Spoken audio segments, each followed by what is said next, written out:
And after going to KFRC to visit as a kid, I'm assuming you wanted to be on air. That is what you were. Sure. Okay. Totally. What was it like when you first cracked the mic for the first time at KIOI? Oh boy, I was so bad. It was, my voice is really high, and Benztown President Dave Chachi Dennis loves radio and all of his radio friends. Hey, Chachi. Hey, everybody. Because Chachi loves everybody. I am incredibly excited to welcome a very good friend of mine, someone who I've actually known for over 20 years. We used to work together, which we'll go into more detail about here in a couple minutes. He is joining us all the way from Dhahran, Saudi Arabia, where he lives with his wife and his son, Ozzy. He's been there for almost 15 years now, which is incredible to me. He's the Supervisor of Broadcast Services Unit for Saudi Aramco Radio, where he manages 10 brands and oversees 2 stations, Studio One and Studio Two. Please welcome the one and only James Baker. James, so good to see you, man. Yeah, it's good to see you too, Chachi. Oh my gosh, it's been a long time, since we worked together at KBIG in Los Angeles, but still you've, done some incredible things, especially with Benztown, and so proud of you. And it's great to see your achievements year after year. Thanks so much, man. That means a lot coming from you. And I have so much mutual respect for you. And I learned so many things early on in my career.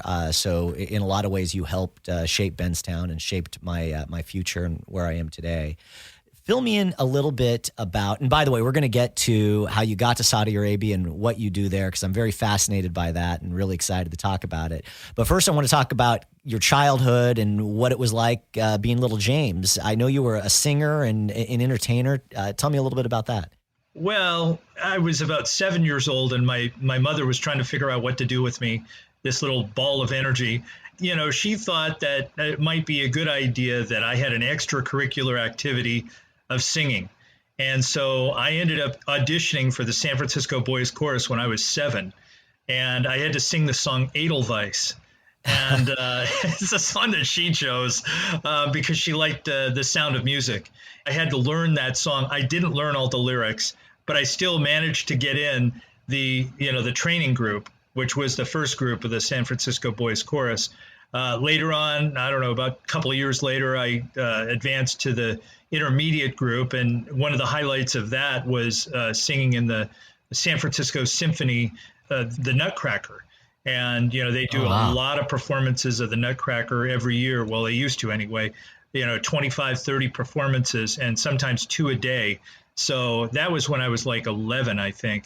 And then I got promoted to the concert group, which, you did a lot of singing in front of people. And one of the other highlights there was singing in operas with the San Francisco Opera. And in 1976, I was lucky enough to sing with Jose Carreras and Placido Domingo. Jose in Tosca and Placido Domingo in Cavalleria y Pagliacci. That's amazing. It was pretty outstanding. And then later that year, well, it was a couple months later, we went to the White House for the National Christmas Tree Lighting Ceremony, which in those days would broadcast coast to coast on CBS. And this was when President Ford was in the White House. And I got to meet him, and that was certainly a highlight. We sang all over Washington, D.C. for the week that we were there. And my mother, because it was during my birthday, had a surprise birthday party for me when we were staying at the Hyatt. One of the television stations in San Francisco found out about it, KPIX. And so they're interviewing me right after we get done singing for the president. And so I get back to school, I think it was on Monday, and my friends, different people were coming up to me. I saw you on the news. I was like, oh my gosh. That was, I was blown away by that. But the next year we were at summer camp up in Nevada City, and they told us that we were going to be singing with Luciano Pavarotti. And I think we had 20 or 22 performances. But just having the opportunity to meet that guy, oh my gosh, it was such a thrill. And, the funny thing was that he also fell in love with my mother. So whenever he saw my mother, he would always come over and give her a huge bear hug. And you know how big he is. So that was truly a highlight. 2 questions for you. One, do you have any photos that we can share in the show notes of you singing or at the White House or with Pavarotti? I do have pictures of when we were at the National Christmas Tree Lighting.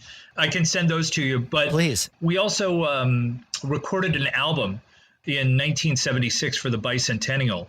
Oh my gosh. Yeah, and that was one of the reasons why we were chosen to be at the National Christmas Tree Lighting ceremony, because they sent it to Washington, and I guess it got to the right people, and so they had us record. I think it was America the Beautiful.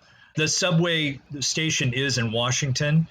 We were on a big, huge board, and it said America the Beautiful from San Francisco Boys Chorus. And so they would replay this all the time, like every 3 minutes or something like that. So I'm sure people walking through there got sick of it, but it was a thrill to be there and to actually hear it when you're walking through the station on, trying to get on the subway or something. So you're literally traveling the country, and you're an incredibly accomplished singer, with singing for the president, singing with Pavarotti, and you're 10, 11 at this point? Actually, I was 12 when we went to Washington, and I was still 12 when we sang with Luciano Pavarotti. But after that, I discovered radio, so I didn't want to sing anymore. So radio was the catalyst to stop singing. Yeah.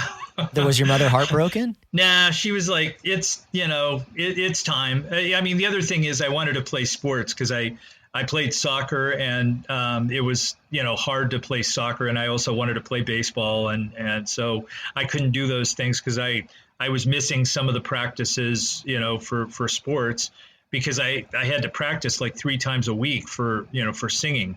And then we were performing on Saturdays and Sundays sometimes. So it's basically like a job, right? I mean, you were with a professional chorus and on the road and nationally recognized. That's really impressive, and a lot of responsibility at such a young age.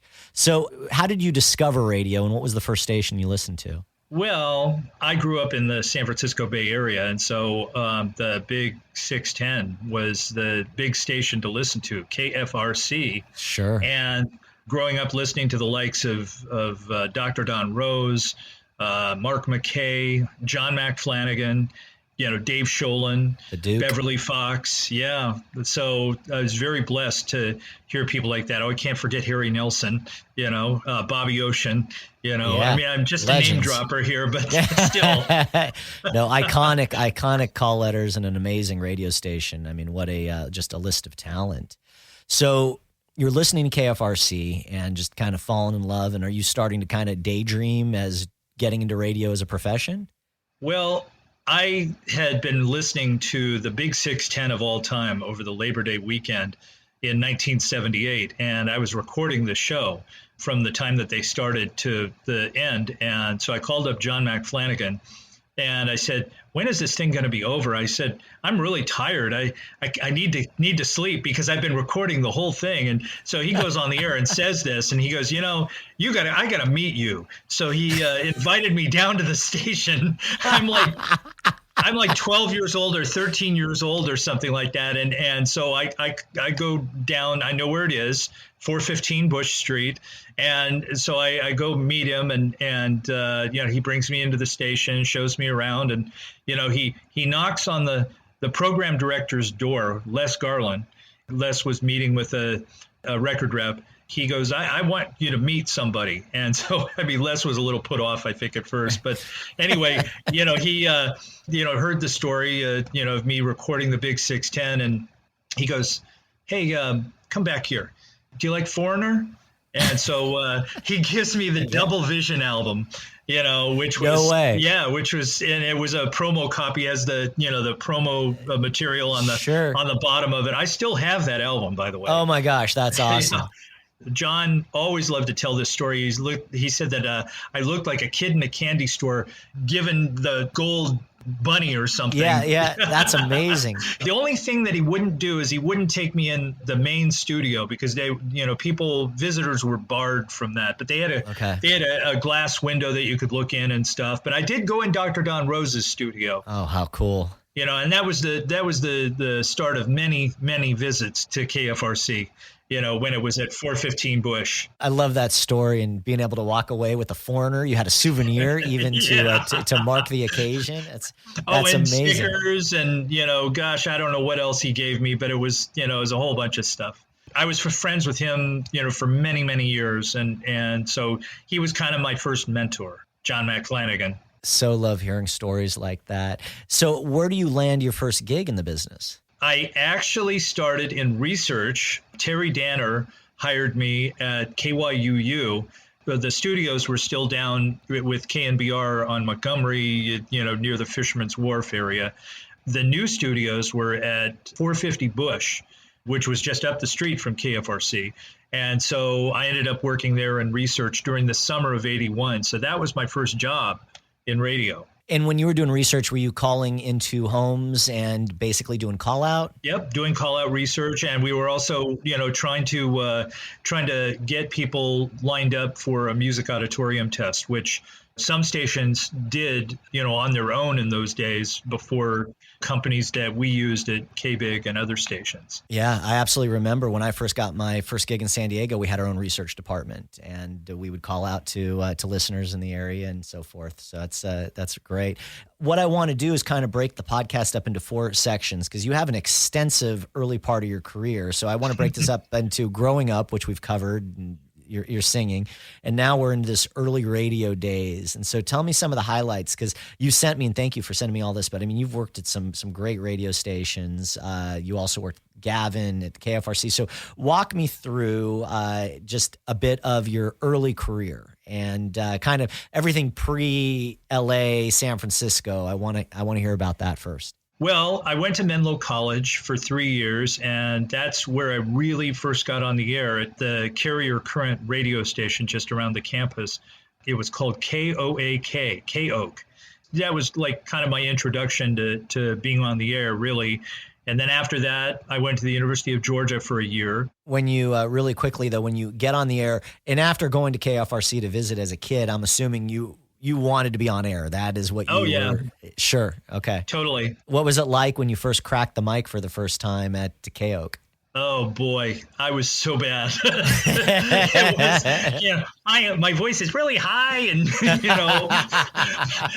I'm saying and every other word, and not able to really do a coherent break, even though I'm able to walk up an intro, because in my bedroom for many years, from the time I was like 12 to 17, I would do like mock shows because I'd have a little studio in my room. So I had a little experience before that, but it was just mostly on my own, not for other people until this time. My business partner, Andy, he's a firm believer that musicians make the best on-air talent and the best producers because you have a sense of timing and you have a sense of basically how music, the theory of music and how the transitions from notes to notes. And so do you think that helped you a bit early on? Oh, yeah, definitely. And also singing, too, because using your diaphragm effectively. In other words, standing up, not sitting down, because if you have a compressed diaphragm, you're not able to get the breathing that you need to get through a break, whether it be 15, 25, or even 5 seconds long. So during the summers of 84 and 85, I also was an intern at the Gavin Report. It was something that Dave Sholin had suggested, and it kind of broadened my horizons, gave me a good idea of what other stations were doing across the country. You had to take reports from different stations and find out. You physically had to write down what their numbers were.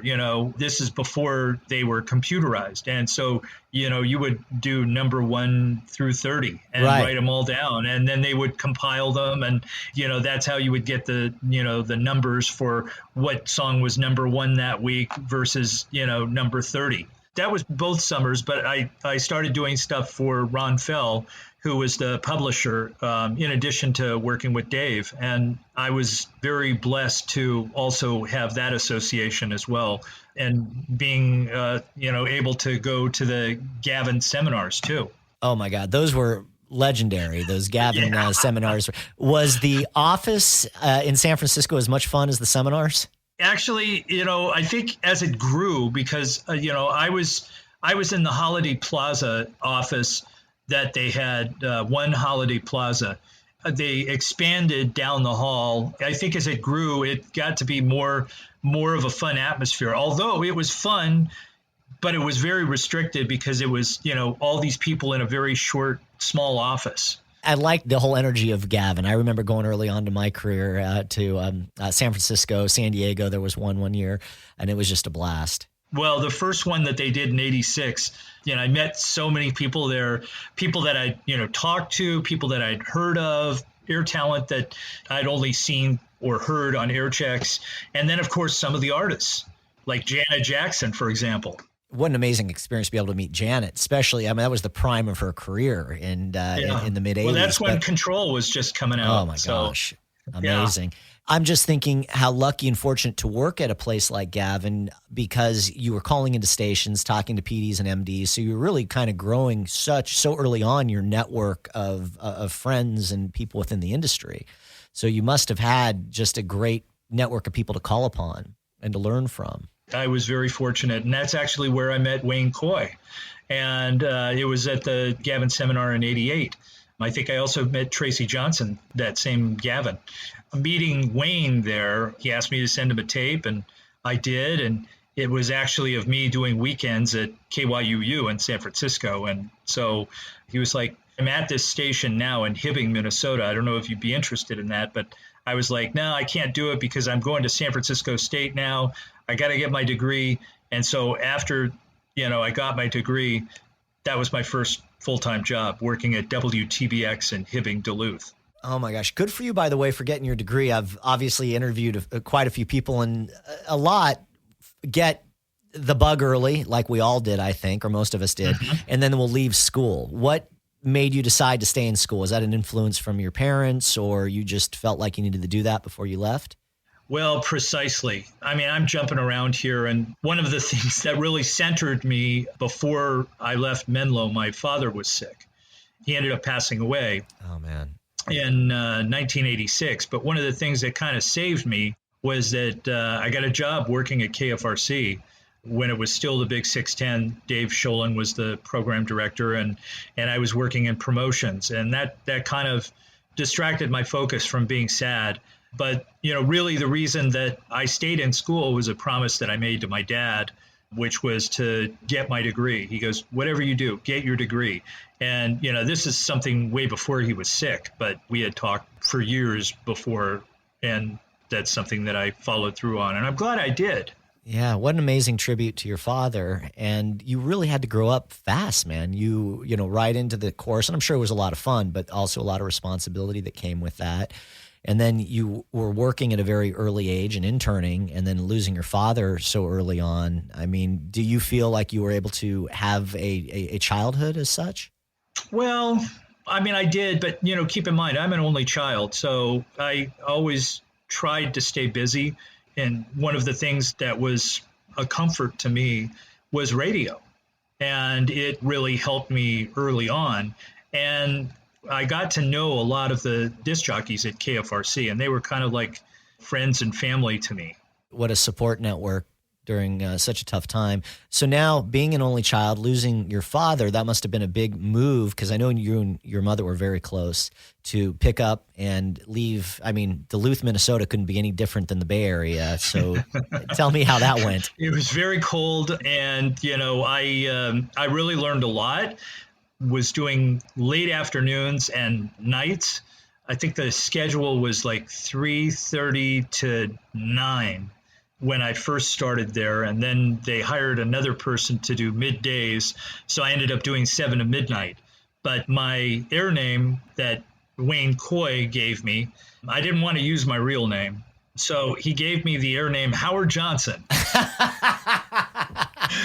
So I became Hojo on the radio.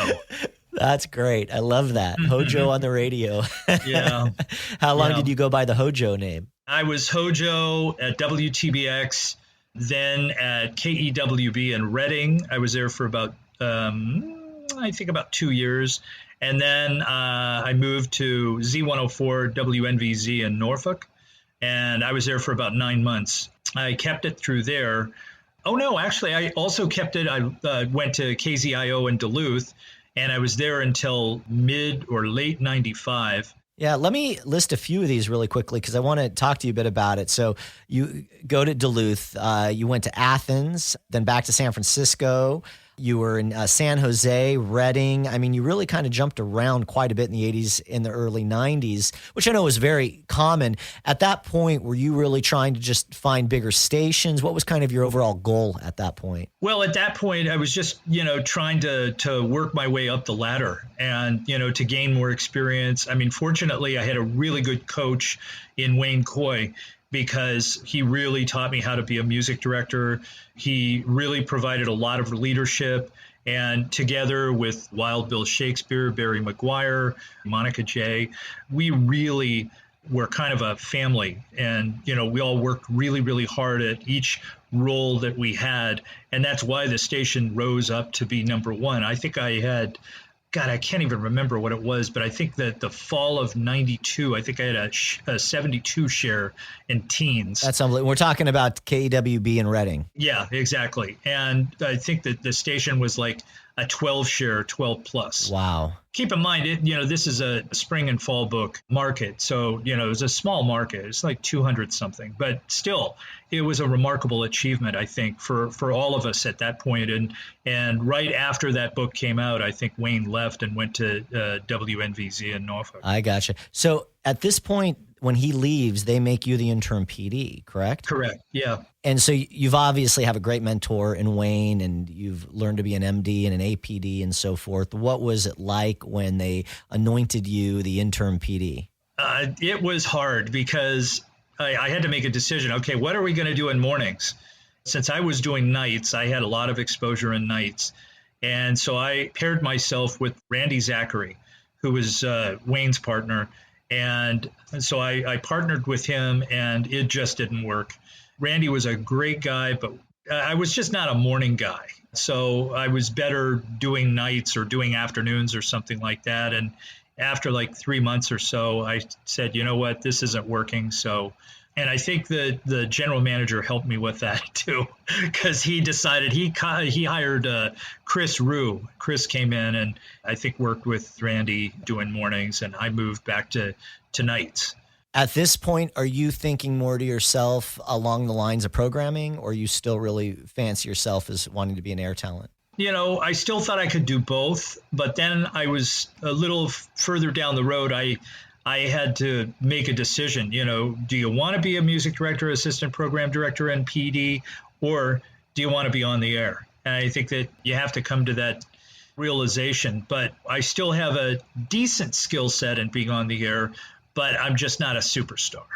And so I kind of focused in trying to elevate myself to be a music director and PD. I find that I had a very similar conversation with Tracy Johnson, and this moment of kind of introspection and really understanding who you are as a person and your strengths and your weaknesses. And I find it very fascinating just overall, because I had a similar realization. I think once I got here, you start to see, my God, you're on this playing field with just these amazing talents. And it's like all of a sudden stepping up from a little league field to playing at Dodger Stadium, and you're just, there's no way I can hit a Clayton Kershaw fastball. It's just never going to happen.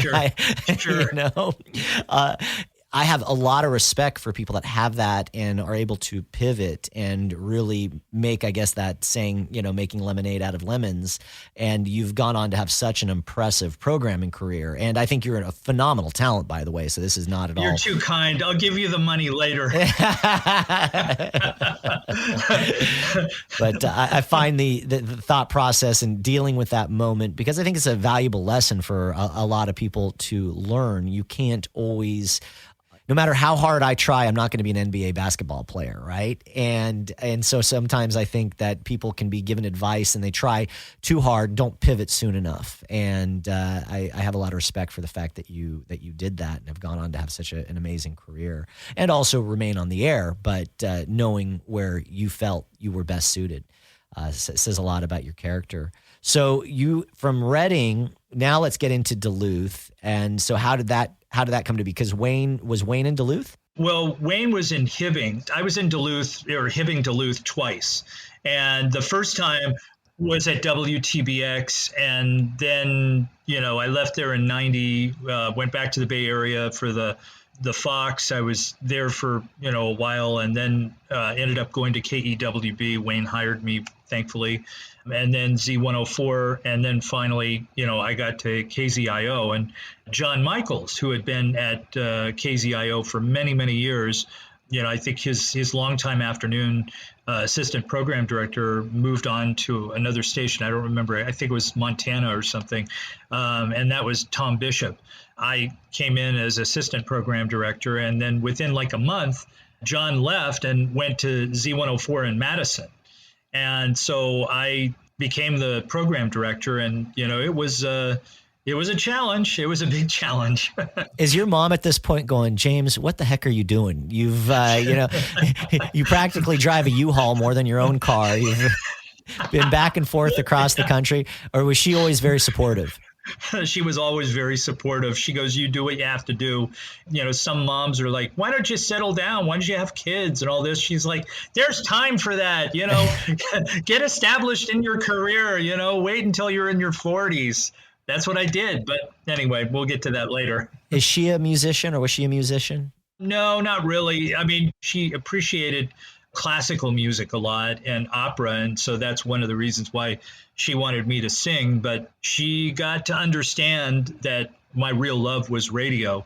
And so she started listening to every station that I worked at. And so she would know all the songs, which was so weird for a, 60, 65-year-old woman. That's great. To know the top 40 hits. Oh, yeah, sure. I know the Backstreet Boys. I know NSYNC. I wish Britney Spears would cover up. That's great. So I wish I could have met your mother. That's fantastic. So how do you go, James? And now we're going to get into the major market portion of your career. How do you jump from Duluth to where our careers intersected to KBIG in Los Angeles? Well, I actually was at Westwood One for about 3 years before I started at KBIG. So hold on, let me back up for a second. So you're in Duluth, and then you got offered Westwood position here in LA or in their New York offices? Exactly. No, it was at the formats, 24-hour formats. Got it. And Bill Michaels, who is the program director of KBBY currently, he was the PD of the Bright AC format. I started doing weekends there. I think it was 3 days a week. And our mutual friend, Craig Roberts, who I'd known from KFRC and from other stations in the Bay Area, and of course, KISS in Los Angeles. Craig really talked me up to Bill, and he had a lot of other choices that he could have made, but he chose me, and I was very, very grateful. And that position led to me getting 6 to 11 p.m. at night. That's amazing. On the Bright AC format. Help everyone understand. I know when I went from local radio to the network side, it was just so dramatically different. Certainly there's a lot of parallels, but there's also a lot of differences. So now I would love for you to kind of explain just being on air and working in Duluth to now transitioning to a network, which I'm assuming the format was probably on a couple hundred stations, something along those lines. It was on 105 stations when I started there. And so you have to do liners for each station, because it's kind of hard to describe, but, you have little cutaways that you press a button, or there's something that comes up in the clock that fires a local call letter or a local liner that you have recorded previously. And there was probably about a week, maybe a week and a half of getting the liners done, because in those days you had to do them on reel-to-reel, and you had to FedEx them out to the different affiliates. And then the program director would send out a schedule. And so, if you're on at a given time, if I was on 6 to 11 on the West Coast, it was 9 p.m. to 2 a.m. on the East Coast. And we had more stations in the East Coast than we did on the West Coast. But our flagship station was KBBY in Ventura. So when you would fire your call letters in your headphones, you would always you'd hear 95.1 KBBY. And then you would come on, put up the mic, today's hits, yesterday's favorites, and go on from there. But you can't be specific about an area of the country. You have to be, pretty generic. And as far as things that are happening, like, Mother's Day, that's something that happens everywhere. So there's no specific that you have to worry about there. But you also can't get into, the Dodgers won the World Series. Yeah, you can. But if you're talking about a regional team, like, right. I can't believe so-and-so did so well at Orioles Stadium. That doesn't matter to people who are in California or Arizona or maybe in Colorado. Sure. They're more wanting to know about the Rockies or the Mariners or maybe the Dodgers. Now, having that national footprint, did that outweigh some of the restrictions in the content? Not really, because you had to be careful, because we were on in a lot of markets that were very family friendly and they were very conservative. So you had to be really, really careful about how far you went, because you couldn't get really like sexual. Sure. You couldn't get too blue. And right. I remember getting blue sometimes because I was on nights. And I would, there would be a couple of affiliates that would call, and so I'd get in trouble. You really have to keep blue. It, yeah. Yeah. I think one was about the Thanksgiving Day parade and was talking about a balloon, and, it, it just went south. I got it, right. So, anyway. So you spent 3 years at Westwood One learning now network radio. That's another amazing experience. I love, by the way, just how well-rounded you are. I mean, you've spent time at this point now at KFRC, at Gavin. You've been in numerous markets in the South and the Midwest. Very impressive on-air, off-air. And how does the opportunity arise to work at KBIG? Well, oddly enough, my program director left, and we had a new program director, Jim Hayes. But Bill ended up going to KBIG 104, and he was doing afternoons. And so when they needed a weekend utility talent, he said, "You need to send a tape." And I'm like, okay, fine. I sent a tape, and I was the one that they chose. I was very, very fortunate. Tony Coles had me in, Lance Ballance had me in, and so they put me in a David Jaye's studio. And so I had to create like an hour based on the CDs that they gave me. And the program director at that point was Steve Street. And so they played it for Steve. Steve said, "All right, let's get him an on-air audition." So I was on the air on an overnight. And they obviously thought I didn't suck. So they put me on that weekend, and that's when it started. It was like April of '98. I was just knocked out to be in LA. And a couple months later, I think Bill got sick or something like that. And so I had to fill in afternoons. And that was, that was a trip. I'm sure. So obviously being on Westwood One, that's a huge platform and on 105 stations. But fill me in a little bit on just the difference of when you crack that mic doing afternoons in Los Angeles for the first time. It's different from being Bobby Ocean's producer at KFRC and having a lot of 4-stop sets an hour or 3-stop sets an hour and having all these spots on carts and stuff. And so having to do that yourself, you have to be really, really prepared, because we had, I think, 9 cart machines, 3 CD carts. And so stacking up all the songs and the spots and everything and trying to stay on time as well as be coherent on the air. It was a real challenge at first, but I got it down and they kept me around. And so I was there up until I was able to make another move when Tony Coles left. And I was lucky enough to be chosen to be the assistant program director and music director. Now, is this under Steve Street's tutelage or is Jhani Kaye there? It was actually, and it was, I think my title at that point was operations coordinator. Okay. And he didn't actually give me the APDMD title. And it wasn't until Jhani came in, Steve left, and we were doing a music test. And so Ed Krampf said, hey, I'm going to be bringing somebody in, and you probably will know him. And I actually did know him.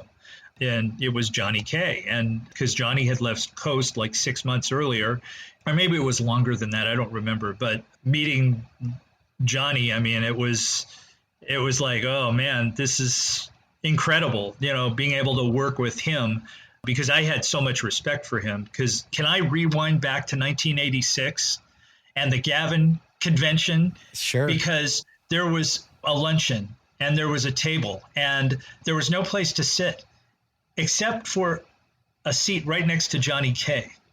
So I sat down next to Jhani Kaye, and Johnny's very nice. He said, "Who are you? What are you doing?" He said, "You should send me a tape." I never did send him a tape, but really, I did. Well, I was in college radio. I wasn't like, okay. It was kind of embarrassing. I would be embarrassed to let him hear what I sounded like, because he'd like, this guy's never going to be on the air anywhere. So. And that was what I was afraid of. But anyway, I told him that. And, of course, he didn't remember. I didn't expect him to. But, it was a real thrill to have somebody who was so accomplished that I had met so long earlier, and then having the potential to work with him as his assistant. Man, I was just knocked out. That's an awesome story, and I'll make sure that he listens to this episode. We actually just saw each other a couple weeks ago and had dinner together, but he's doing really well. Oh, good. I always think about him. You've worked with some gigantic talent, Bobby Ocean. I personally never worked with Steve Streets, but I heard he was a big personality. You worked with Jhani. Fill me in a little bit on just some of your advice on how to work with influential, big talent like that. I think the thing that you've got to do, first of all, is really listen and really kind of learn about them and learn how they work. And that takes time. Follow directions, because if they want something done a certain way, they have a method or they have a plan and the reason why they do it a certain way. And it's a reason why they're successful. And one of the things that I learned from Jhani was it's not necessarily what you do right. It's what you do wrong that might hurt your radio station. So eliminate the negatives.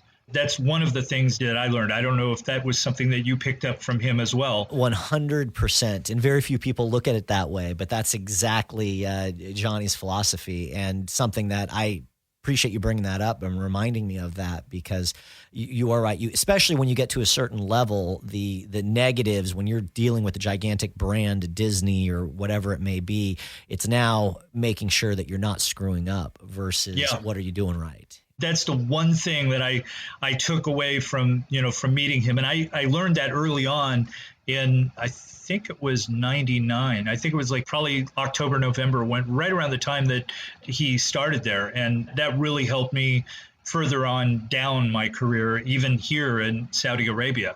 But also, the way that he recorded music so that it was palatable to female listeners. Yeah. And the upper demos. And I remember you being in there, making sure that, the songs were recorded just so sometimes. Yeah, Jhani would load every song himself, or you would do it or I would do it, but everything was built up in a certain way with the ramp and the fade. Jhani took it incredibly serious, and it was all about the details.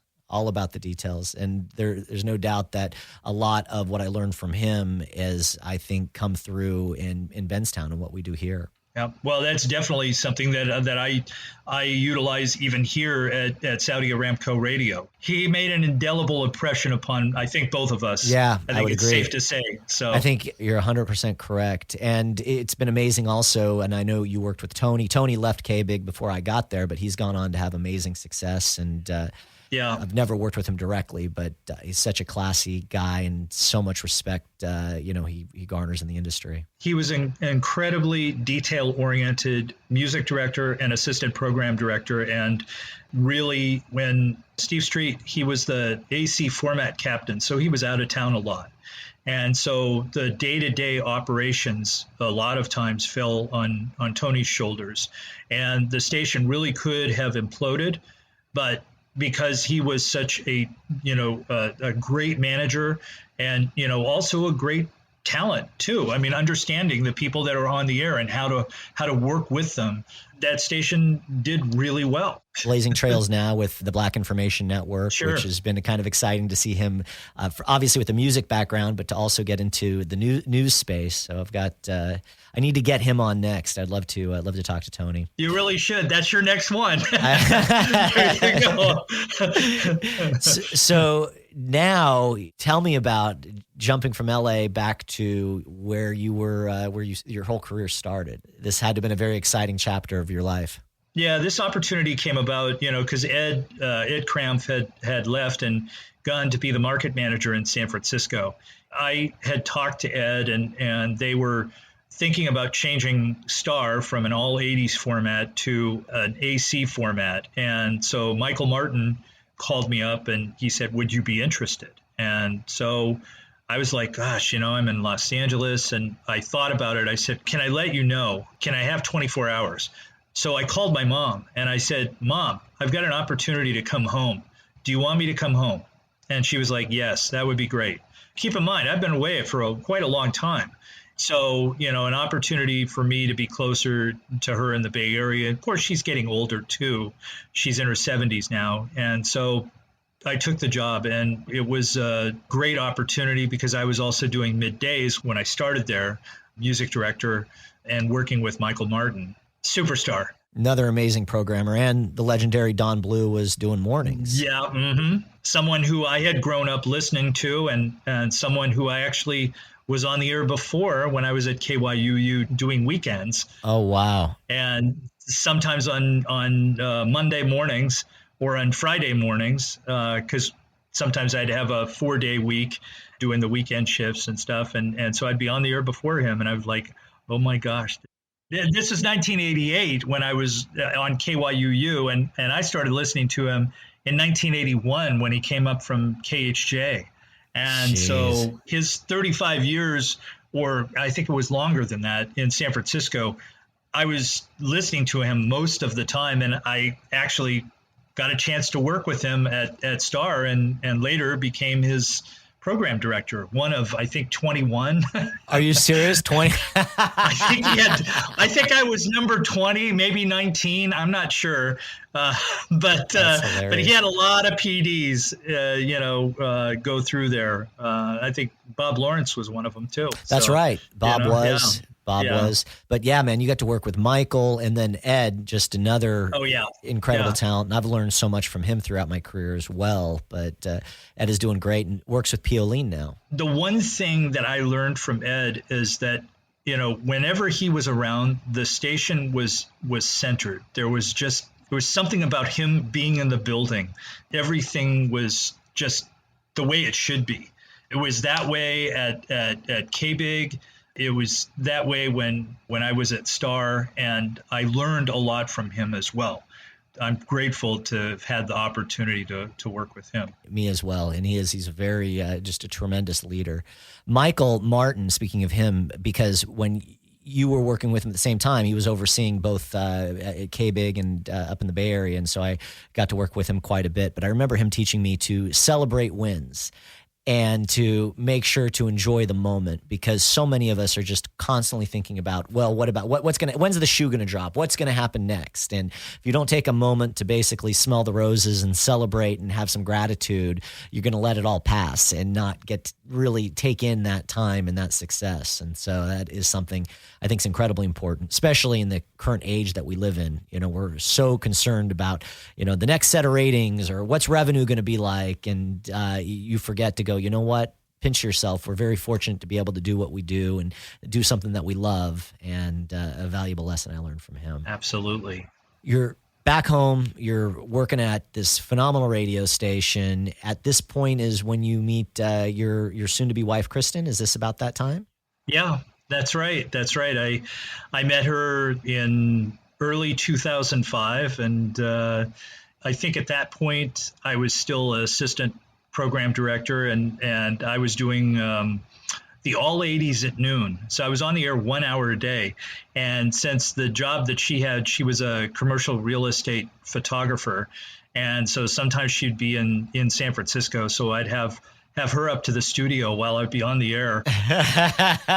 She'd be Show eating off. lunch. Yeah. She'd be eating lunch and off to the side of the console, and I'd be doing the show. And she was like, I can't believe you have so much energy, and talking to these people and stuff. Meeting her it kind of centered my life. I love seeing the pictures of you and your son Ozzy and her on Facebook. I mean, you guys have just you can tell that you are a incredibly happy couple and family, and I'm always happy when I see you guys smiling and enjoying life.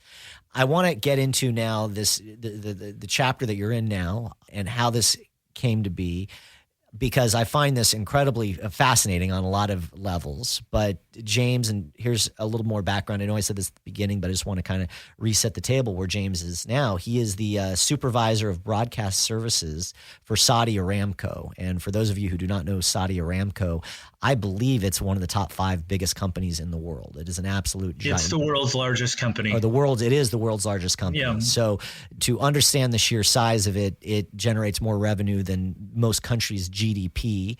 And there is a compound in Saudi Arabia that James lives on, and it is a city where he oversees 10 brands and 2 stations called Studio One and Studio Two. So before we kind of get into specifically what you do there and what life is like, because I've got a lot of questions about that, how did the opportunity come into be?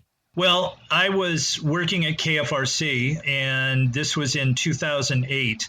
They decided to pull the plug on 106.9 and make it all news, KCBS, the FM of 740. So they let everyone go, and it was about a month later, I saw this ad in Radio and Records. So I sent my tape and resume. I didn't hear anything for like a month, and then I got an email.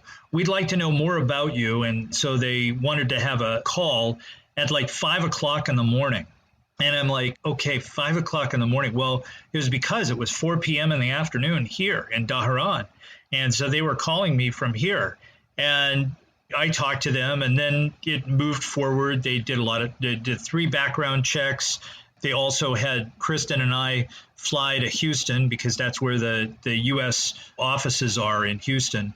So we went through a 2-day orientation, which is mandatory if you're going to live in Saudi Arabia. You have to go through this with your spouse. Kristen had just happened to be pregnant with Ozzy, and this was actually the last weekend that she could fly. They kind of waited till the last minute to have me interview for the job, even though I had already received an offer, which I accepted. And so when you accept this position, had you been to Saudi Arabia yet? No, I had not.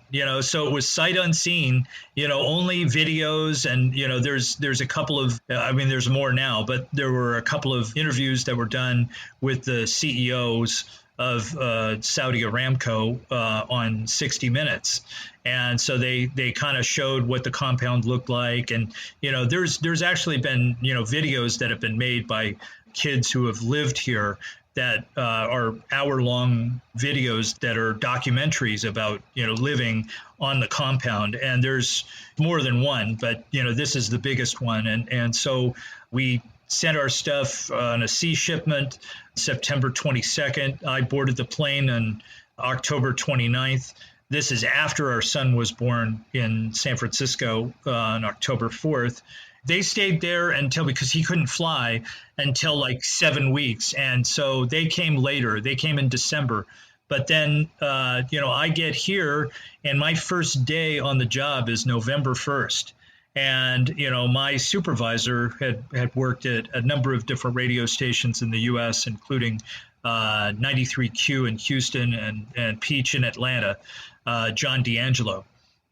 And he had been here for 18 years. And so he was retiring, because the mandatory retirement age here is 60. And so he actually got an extension for 6 months until I got situated. Another American was hired at the same time, Rob London from KEZK in St. Louis. So Rob was there for 5 years, and I've been here for 12 now.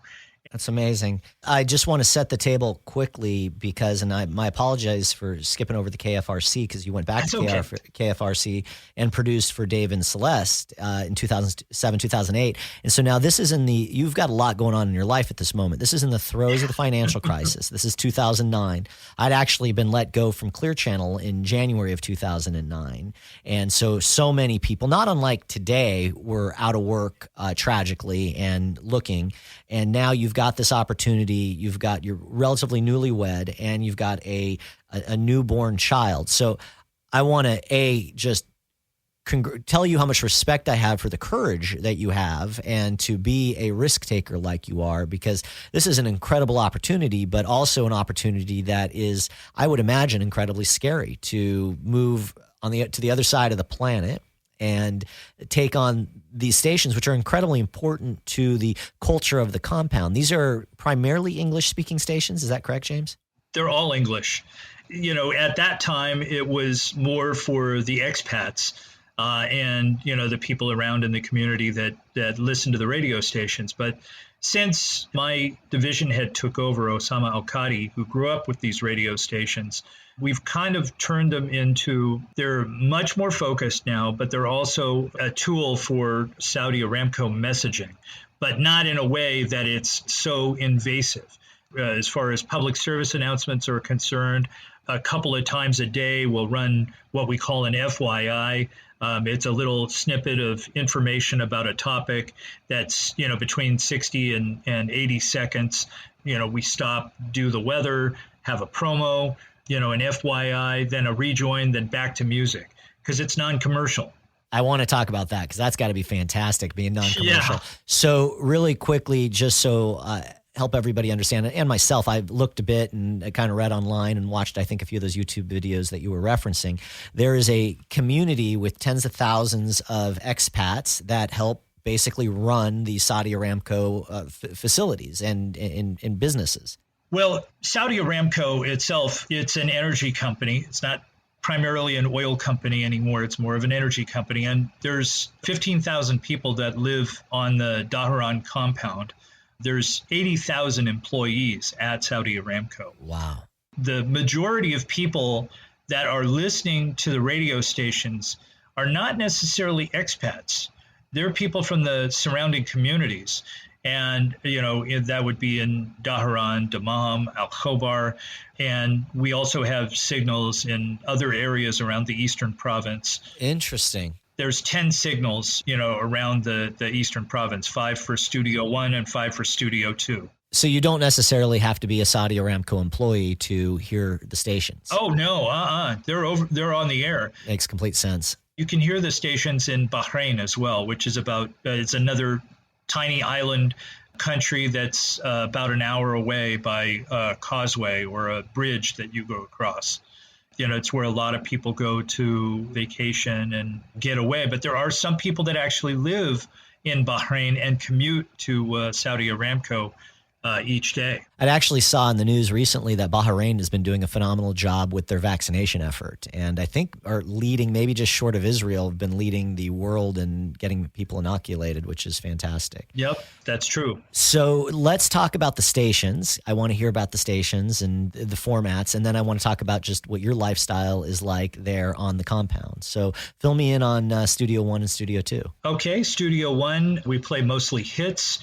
Today's hits, which is Hot AC, also classic hits, classic rock, old school R&B, and we also have a hip-hop show that's late nights on Thursdays and Fridays, because the work week here is Sunday through Thursday, not Monday through Friday, and our weekends are Friday and Saturday. So just that's a little different from what we're used to in the United States.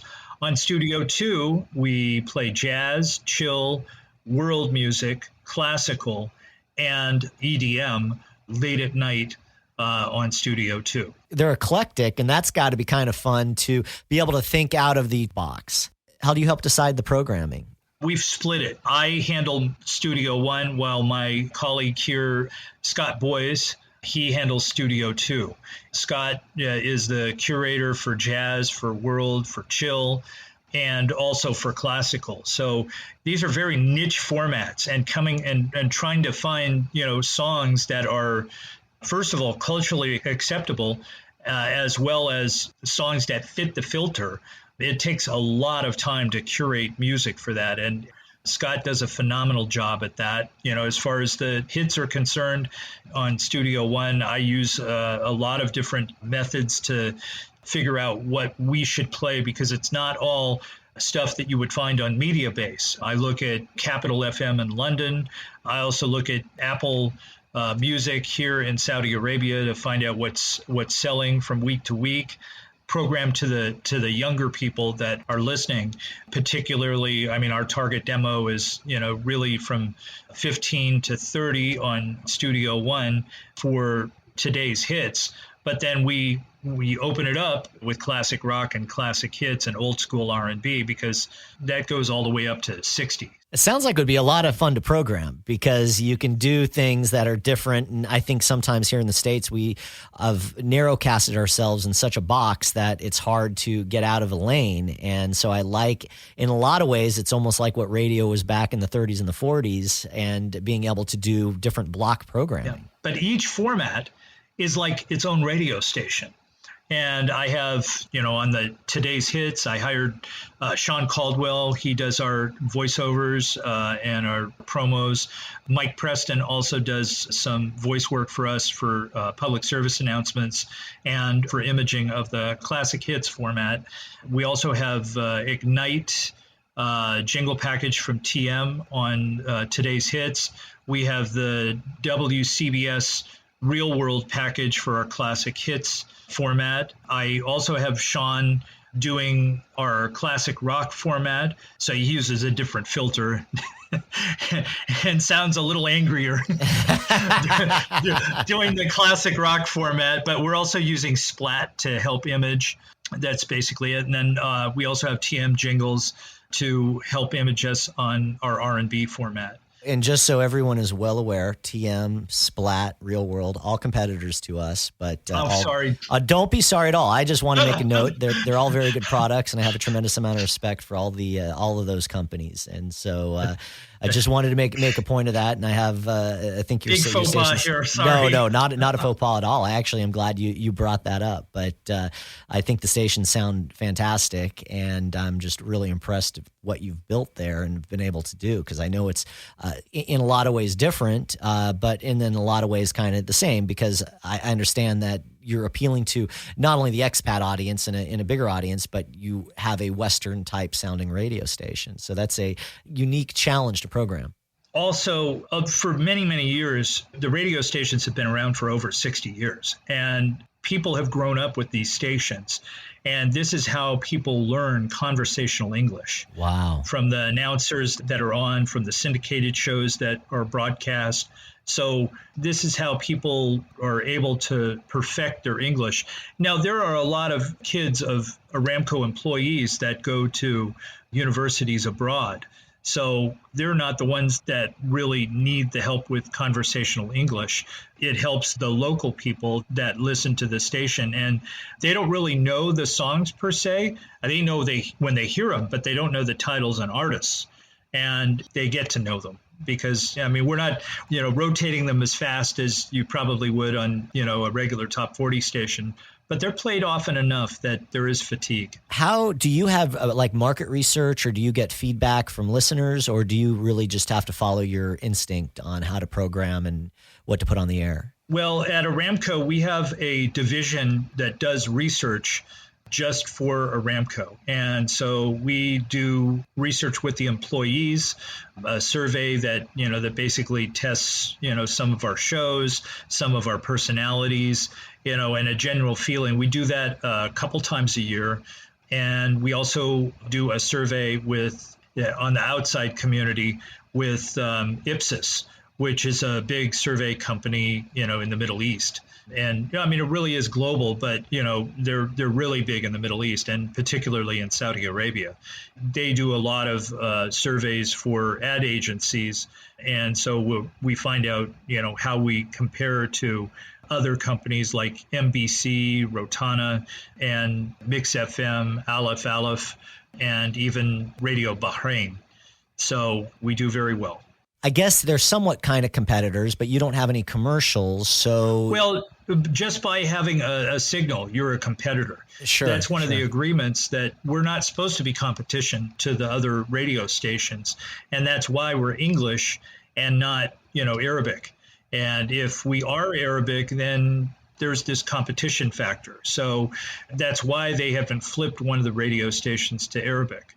But it's something that they're looking into, particularly with the world-class museum that they opened about 3 years ago called ITHRA. I looked that up. It looks beautiful. It's huge. Is that in the compound or adjacent to the compound? It's just off of the compound. I mean, you go out one of the external gates, and you go up about, a block, and you make a left, and then you're able to enter into, the ITHRA parking lot. It's a place that I know very well because we're always doing public service announcements for them and doing other things, events with them. So that actually transitions me into another question. I know obviously we've been in this world of COVID, so probably the answer is no over the last year. But prior to COVID, are you pretty promotionally active? Do you do events that the radio stations, concerts or different things around the community? Actually, we don't do as many as I'd like us to. They had a music festival here, the first music festival in the Eastern Province. Happened in 2019 with Pitbull, Akon, and French Montana, and then they had a Saudi artist called Amr Diab. It was really, we were really promoting the heck out of the show, and I don't know how it happened, but Pitbull got stuck in Iceland. And so he missed the concert on the night that he was supposed to be here. Yeah, and so it was supposed to be Deadmau5 opening for Pitbull. Well, it was just Deadmau5. And so Pitbull came in the next afternoon. So people who had tickets for that show, they were given the option to come in the afternoon to go see Pitbull. And it was probably about half the amount of people that they would have had it in the evening, right, the night before. But still, he put on a heck of a show. And, it was the first one in Saudi Arabia, or in the eastern province of Saudi Arabia. I mean, because they'd had concerts before in Riyadh and in Jeddah, but not in the eastern province. So this was a first. And Shirkiya's season was filled with many other things just besides the concert. And we're hoping to get back to that either in the fall or early next year. But it has to be done very early next year because Ramadan is moving up. And during that period of time, nothing really happens during the daytime hours, and because people are fasting and so on. So that will start, I believe, around the 1st of April next year. So you do have 3 months in the first part of the year. So, and it's cooler too, because you don't want to be doing a daytime or even an evening concert when it's still 110 or 115 degrees outside. Sure. Yeah. Tell me a bit about the climate. Would it be kind of similar to like a Phoenix or? Yeah, very. Okay. Yeah, very. It's very hot. And, during the summer months, it'll be anywhere from 122 to 130. Wow. So, and then does it cool off much at night or does it stay pretty hot? It'll get down to about 105, maybe 100. Yeah, 107. That's during the summer. But, during the winter months, it'll get down to, the mid 50s. Okay. Which the native people here, the Arabs, they'll be very cold. But a lot of Americans and Canadians that are here, it's the time of year that they enjoy the most because it's cooler. Yeah. Tell me a bit about life on the compound and what your day-to-day is when you're not working. Okay, well, pre-COVID, we still have a lot of things going on, but we're in the Eid holiday right now. So it's a big holiday following Ramadan, and they're getting ready to open things up. We have a commissary that's located on the Daharan compound. There's actually 2 other smaller commissaries, so you can go to a bunch of different places to get groceries. They have a Dunkin' Donuts, they have a Starbucks, they have Costa Coffee. At one of the main office buildings that they have on the compound, they have a plethora of coffee restaurants and general things that make life a little bit easier, from the bank to FedEx, DHL. And then also they have restaurants like Chili's. They have a burger place. There's also a stable here where they have Arabian horses. People that are expats here can have a horse if their daughter or spouse maybe rides a horse.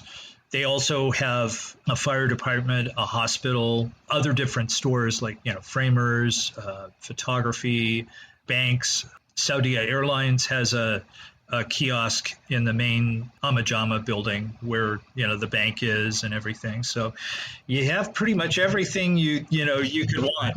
Some pictures that I saw, it looks like you've got baseball fields. I think maybe a golf course I saw, tennis courts. I mean, it's much like a suburban Western, town.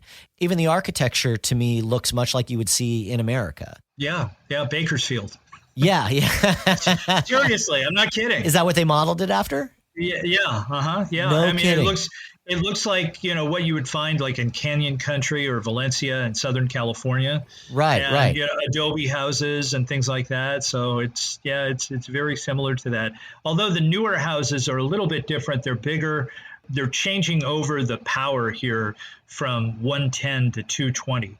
Which is what the standard is throughout Saudi Arabia. But by the way, pretty much the world. I think just America's still on 110.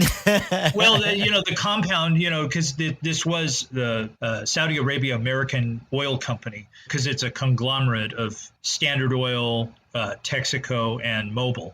When the Saudis took control back from the Americans in 1988, they started to make changes, and so those changes have continued, and so this is just one of those things that they've been trying to do for a long time, and they're still converting some houses. Absolutely fascinating, man. When you got there, were you able to transition pretty quickly, or did it take you a while?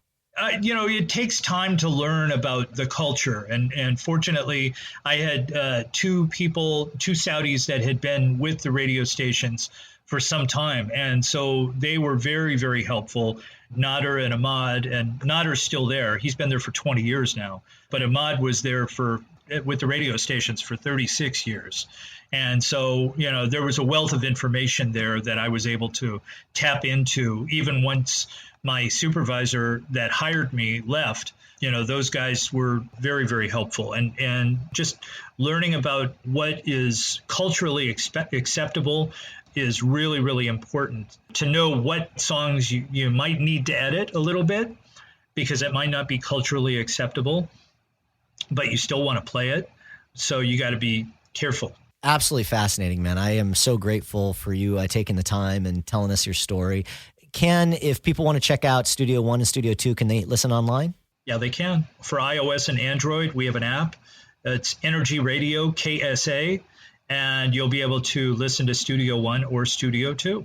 Man, thank you, James, for sharing your story. One last thing I want to say, man, when I first got my job at KBIG and got to meet you for the first time, were so incredibly welcoming, and I've just been so appreciative of the things that I learned from you, and your attitude has always been, I think, just fantastic and inspirational. And again, a tremendous amount of respect for your courage and this chapter in your life. I mean, so few people can say that they've doing what you're doing, and I think it's I want to come out and visit sometime, because I really would love to see it. That's actually, are you allowed, or visitors allowed to come?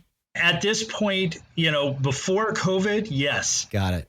Now it's a little difficult if you're not a family member. I mean, sure. They're trying to get back to having tourists in. I think that will be, something that happens maybe not this year, but maybe next year. But it's definitely worth seeing. Yeah, I'd love to see it. I'd love to also see the museum, man. Definitely. Well, we'd love to have you.